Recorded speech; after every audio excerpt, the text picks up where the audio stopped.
Hi, I'm Paul Battaglia, and this is section 2.1. Now that students have arrived at section 2.1 with a vast knowledge of limits and the process for finding limit, it's time to capitalize on that, specifically their knowledge of the difference quotient. So what we want students to be able to take away at the end of this section is their ability to find the slope of a tangent line to a curve at any point. So the essential question you'd like your students to be able to answer is, what is a derivative and what is its relationship to continuity? Now there are two mathematical practices for AP Calculus that we can apply here. Number two, which is students' ability to connect the concept of a limit to all aspects of calculus. And number five, to recognize and use a variety of notations.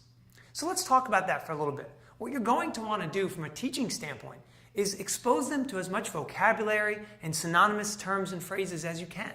Things like differentiation, derivative, rate of change, instantaneous rate of change, slope. All those things have some common meaning that relates back to derivative. At the same time, vary your use of notation as well. Don't just stay with f prime of x or dy dx. Try and get a little funky so they get used to different things they might see.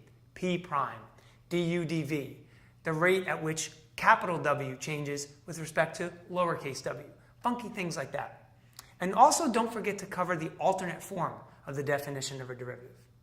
Now examples 6 and 7 are also very good because they talk about when a function would not have a derivative or why a derivative would fail to exist. And these things are very important for students to take a look at. What I would like to do is, at the end of a section, I give my class an exit quiz, maybe two problems. One of the problems in particular would be asking them to use the definition of the derivative. So let's say, for instance, we did f of x equals x squared plus 5. Now I'm asking them to use the definition of the derivative primarily so I can see what kinds of common errors they might make.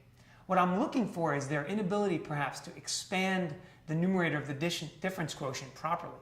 I'm looking for their inability to simplify or use the limit or carry out correct notation in that example.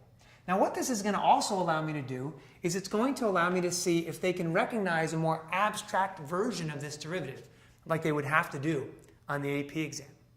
Now Theorem 2.1 is also a very important one because it talks about how differentiability implies continuity. And on an AP exam, students might just see the phrase, the function is differentiable, or it's twice differentiable.